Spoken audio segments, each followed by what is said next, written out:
प्रदेश में राजनेता अपने सोशल मीडिया अकाउंट्स के बायो में समाज सेवी तो लिख देते हैं, लेकिन वो ये नहीं लिखते कि वो एक मैथमेटिशियन भी हैं। मैथमेटिशियन एक ऐसा शब्द है जो कि मैथ्स और मैजिशियन से मिलकर बना है।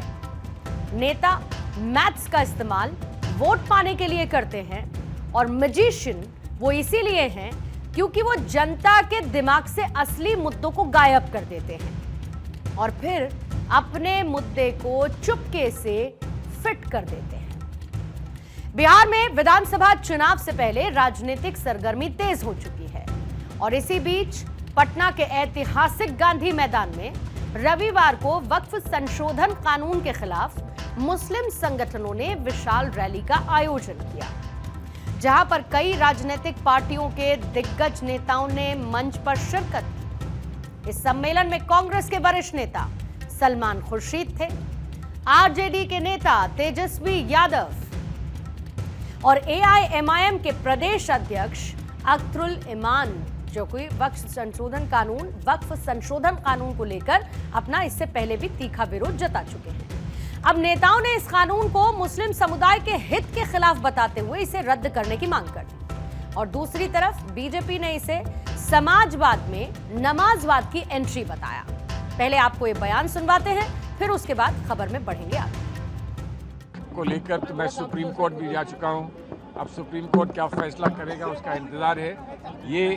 ये आवाम का सुप्रीम कोर्ट है। आवाम के सुप्रीम कोर्ट में क्या फैसला है वो आप देख चुके हैं। मैं ये मानता हूं कि हिंदुस्तान के तारीख में जो भी हमको हमारा तस्वुर है डेमोक्रेसी का, जो हमारा जमहूरियत का तस्वुर है, उसका एक बहुत अहम हिस्सा ये है और उस हिस्से ने आज अपनी आवाज उठाई है। इनको माइनॉरिटी से भी मतलब नहीं है।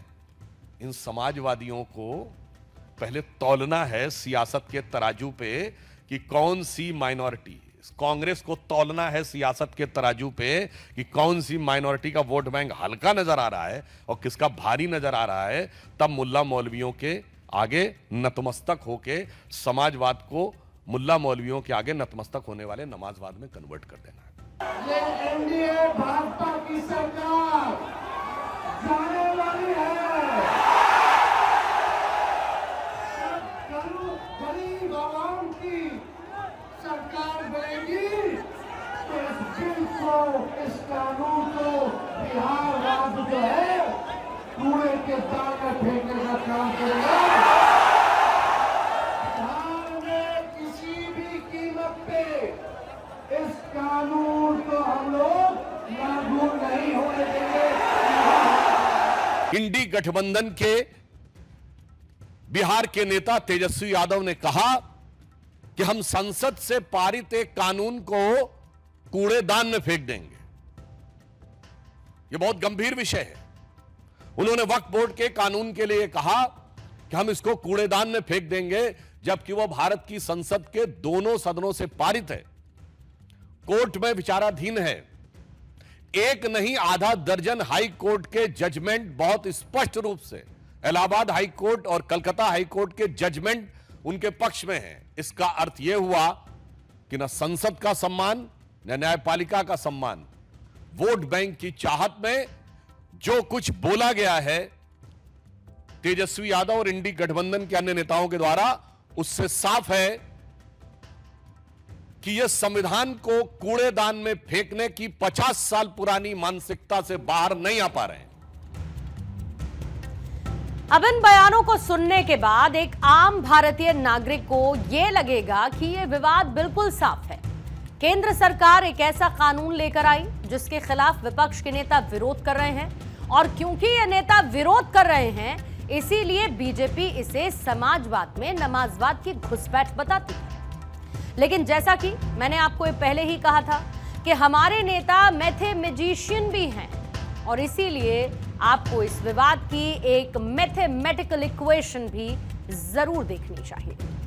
बिहार में जहां पर 81.99% आबादी हिंदू की है और इस प्रदेश में मुस्लिम आबादी है, राज्य में कुल मिलाकर जो आबादी है उसका लगभग 17.70% हिस्सा मुस्लिम धर्म को मानता है।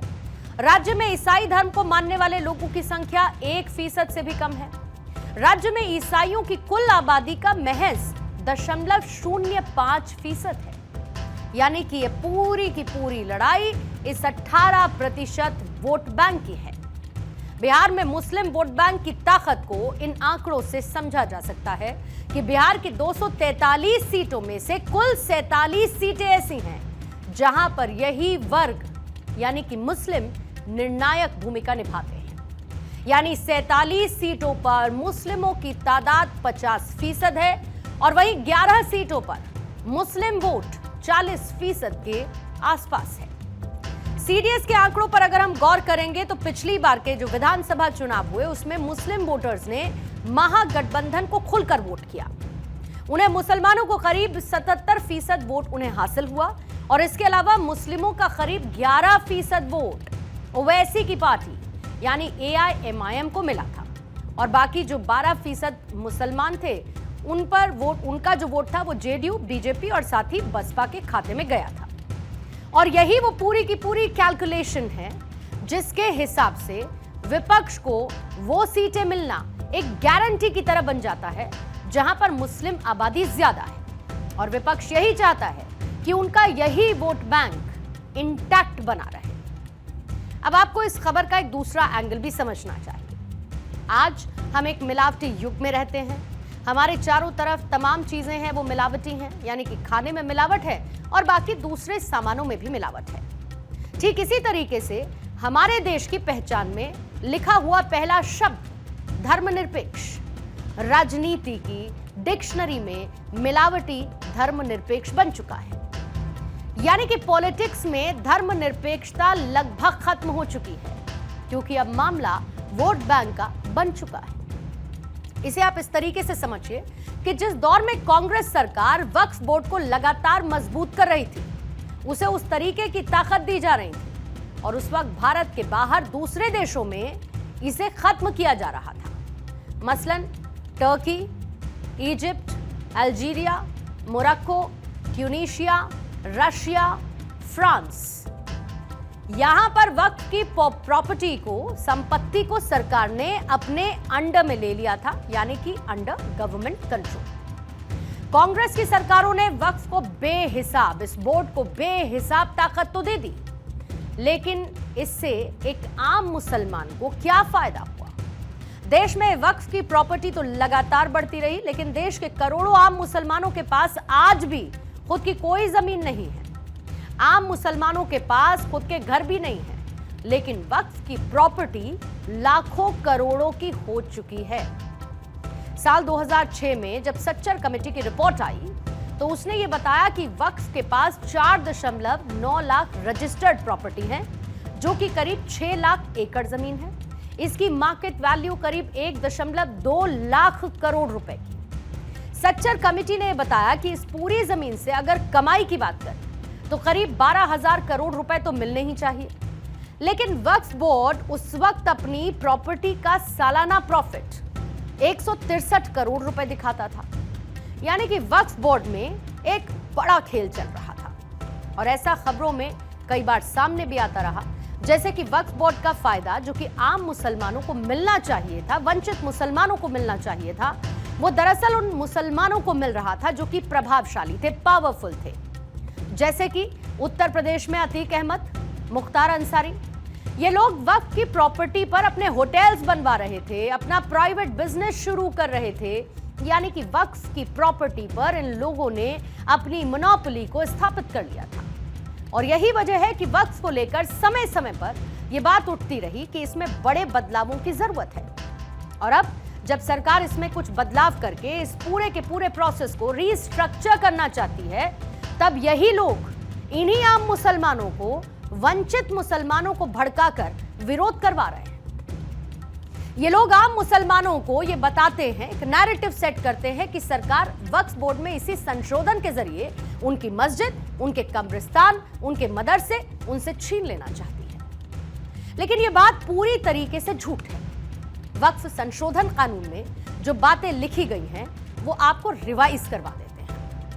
वक्फ बोर्ड अभी जिस भी जमीन पर अपना दावा करता है उस जमीन को लेकर सिर्फ वक्फ ट्रिब्यूनल में ही चैलेंज किया जा सकता है।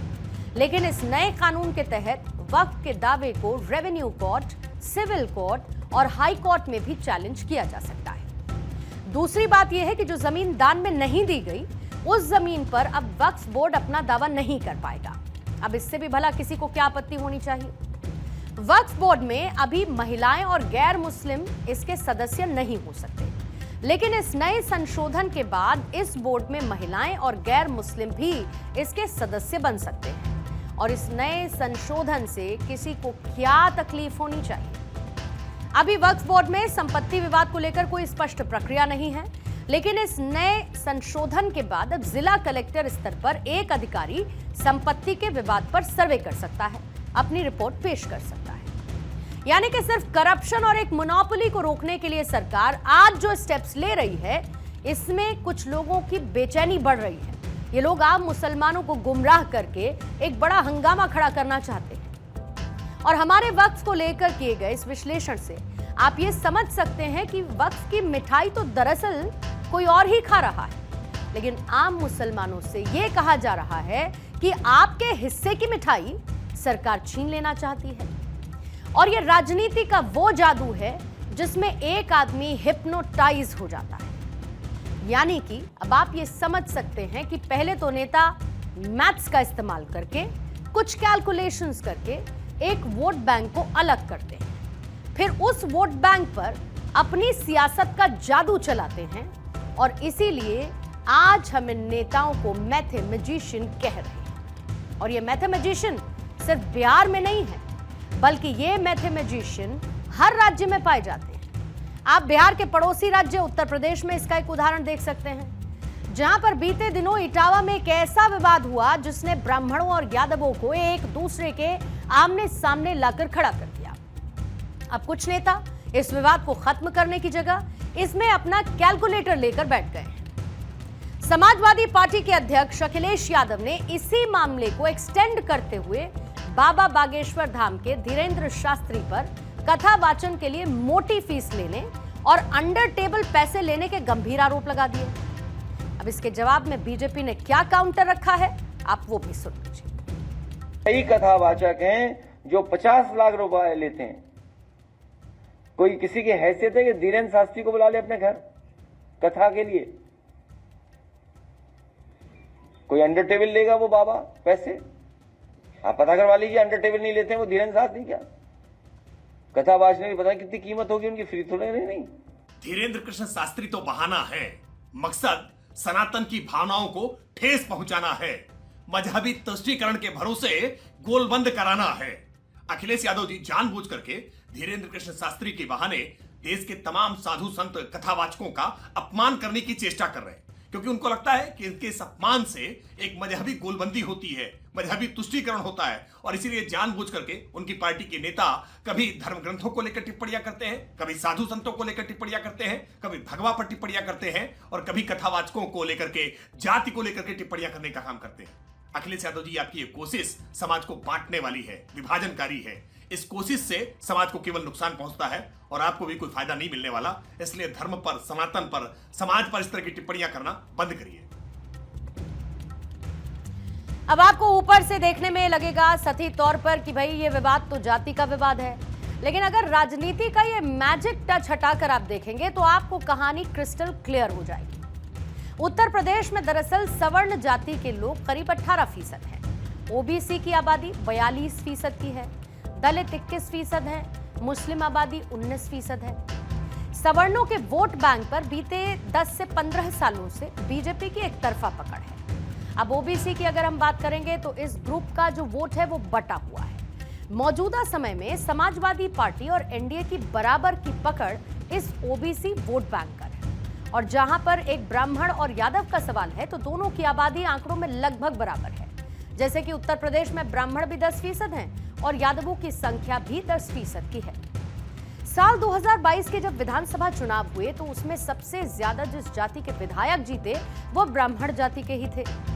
अब इन आंकड़ों को अगर बड़ा करके हम इसको आपको समझाएं तो साल 2022 के चुनाव में एनडीए से जहां 46 ब्राह्मण विधायक बने तो समाजवादी पार्टी से 5, अब दूसरी तरफ यादवों का सवाल है तो एनडीए के 3 यादव विधायक हैं, जबकि समाजवादी पार्टी के 24 यादव विधायक हैं। साथ ही आंकड़े ये बताते हैं कि साल 2017 में ब्राह्मणों के 83% वोट बीजेपी को और 7% सपा को मिले, जबकि 2022 में ब्राह्मणों के 89% वोट एनडीए को मिले और समाजवादी पार्टी को महज 6% ब्राह्मणों ने तब वोट किया।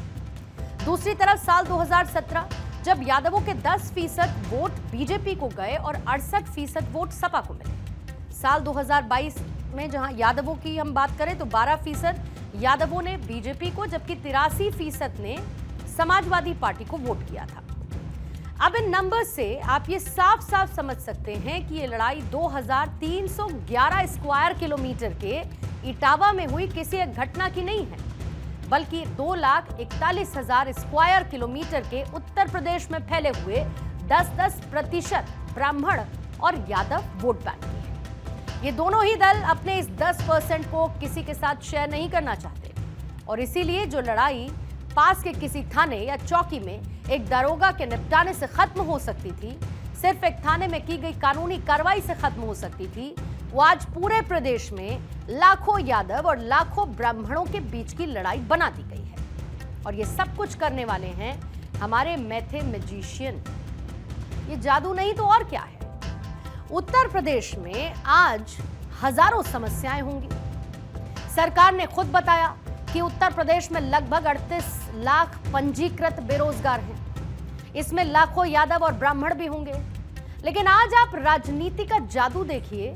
ये युवा नौकरियों के लिए नहीं लड़ रहे हैं, बल्कि ये युवा अपनी जाति के लिए लड़ रहे हैं। और ये लड़ाई कौन करवा रहा है? जवाब वही है, आपको, हमारे मैथमेटिशियन।